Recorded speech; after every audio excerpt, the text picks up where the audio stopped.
ಇದಕ್ಕೋಸ್ಕರ ನಾನೊಂದು ಸಮನ್ವಯ ಸಮಿತಿ ಮಾಡಿದೆ. ನಮ್ಮದು JDS ಸನ್ಮಾನ್ಯ HD ಕುಮಾರಸ್ವಾಮಿ ಅವರು ಬಂದಿದ್ರು. ನಾನು ನಮ್ಮ ಛಲವಾದಿ ನಾರಾಯಣ ಸ್ವಾಮಿ ಅವರು JDSನ ಪ್ರಮುಖರು. ಅಂದ್ರೆ ತಯಾರಿಗೋಸ್ಕರ, ವಿಧಾನಸಭಾ ಅಧಿವೇಶನದ ತಯಾರಿಗೋಸ್ಕರ.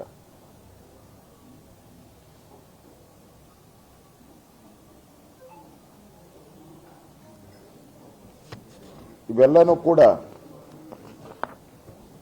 ನಾವು ಚರ್ಚೆ ಮಾಡುವಂಥದ್ದಕ್ಕೆ ತಯಾರಿದ್ರಿ ನಾವು. ಆದರೆ ಕಾಂಗ್ರೆಸ್ ಪಾರ್ಟಿ ನಾಗೇಂದ್ರನನ್ನ ಕ್ಯಾಬಿನೆಟ್ಗೆ ತಗೊಂಡು ದೊಡ್ಡ ತಪ್ಪು ಮಾಡ್ತದ್ದು.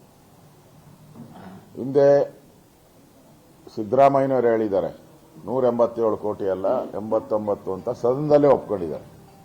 ಮತ್ತೆ ಪರಮೇಶ್ವರ್ ಅವರು ಪತ್ರಿಕಾ ಹೇಳಿಕೆಯನ್ನ ಕೊಟ್ಟು ನಾಗೇಂದ್ರ ತಪ್ಪು ಮಾಡಿದ್ದಾರೆ, CBI ತನಿಖೆಗೆ ನಮ್ಮ ಪೂರ್ತಿ ಸಹಕಾರ ಕೊಡ್ತೀರಿ ಅಂತ ಹೋಮ್ ಮಿನಿಸ್ಟರ್ ಆಗಿ ಸ್ಟೇಟ್ಮೆಂಟ್ ಮಾಡಿದ್ದಾರೆ. ಪೂರ್ತಿ ಸಹಕಾರ ಕೊಡ್ತೀರಿ CBIಗೆ ಅಂತ ಹೇಳಿ.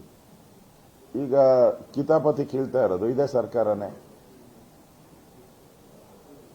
CBI ಸರಿ ಇಲ್ಲ, ED ಸರಿ ಇಲ್ಲ ಅಂತ ಅವಾಗ ಯಾಕೆ ಹೇಳಿದ್ರು? ಪರಮೇಶ್ವರ್ ಅವರು ತಗೊಂಡಿರೋದು ಸರಿ ಇದೆ, ಕಾನೂನು ಪ್ರಕಾರ ತಗೊಂಡಿದ್ದಾರೆ, ತನಿಖೆ ಮಾಡಲಿ. ನಿಮ್ಗೆಲ್ಲರೂ ಗೊತ್ತಿದೆ, ಎನಿ ಬ್ಯಾಂಕ್ ಕರಪ್ಷನ್ ಆದಾಗ 3 ಕೋಟಿ ಮೇಲೆ ಆದಾಗ ನ್ಯಾಚುರಲ್ ಆಗಿ CBI ಕೊಟ್ಟೋಗ್ತದೆ. ರಾಜ್ಯ ಸರ್ಕಾರ ಏನು ಕೊಟ್ಟಿಲ್ಲ. ನ್ಯಾಚುರಲ್ ಆಗಿ ಅವ್ರು ಬಂದಿದ್ರು ಕೂಡ ಅವ್ರ ಮೇಲೆ ಆಪಾದನೆ ಮಾಡ್ತಾ ಇದ್ದೀರಾ.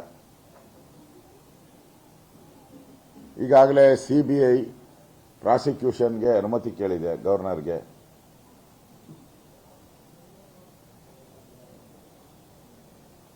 ನಾವು ನಾಗೇಂದ್ರ ರಾಜೀನಾಮೆ ವಿಚಾರ ನಾವು ಸದನದಲ್ಲಿ ಪ್ರಸ್ತಾವ ಮಾಡಿದ ನಿಜ. ಆದರೆ ಸದನದಲ್ಲಿ ಉತ್ತರ ಕೊಡೋದ್ರ ಬದಲಾಗಿ ಅಧಿವೇಶನನೇ ಬಂದ್ ಮಾಡಿಬಿಟ್ರಿ ನೀವು. ನಾವು ನಾಗೇಂದ್ರನ ಬಂದ್ ಮಾಡಿ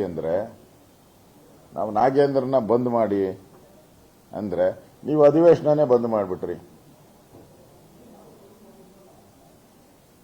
ಸರ್ಕಾರ ವಿಧಾನಸಭೆಯಲ್ಲಿ ಪ್ರಶ್ನೆ ಮಾಡುವಂತ ಹಕ್ಕನ್ನ ನಮಗೆ ಕೊಟ್ಟಿದೆ, ವಿರೋಧ ಪಕ್ಷಕ್ಕೆ. ಉತ್ತರ ಹೇಳೋ ಹಕ್ಕನ್ನ ಸರ್ಕಾರ ಕೊಟ್ಟಿರೋದು. ನಾವು ಪ್ರಶ್ನೆ ಕೇಳಿದ್ರಿ, ಅವ್ರ ಉತ್ತರನೇ ಇಲ್ಲ ಅವ್ರದ್ದು ನಾಗೇಂದ್ರ ವಿಚಾರವಾಗಿ. ಅಂದ್ರೆ ಪ್ರತಿಪಕ್ಷಗಳ ಪ್ರಶ್ನೆಗಳಿಗೆ ಉತ್ತರ ಹೇಳುವಂತ ಧೈರ್ಯ ಇಲ್ಲದೆ ಸದನವನ್ನ ಅನಿರ್ದಿಷ್ಟ ಕಾಲ ಮುಂದೂಡಿದ್ದಾರೆ.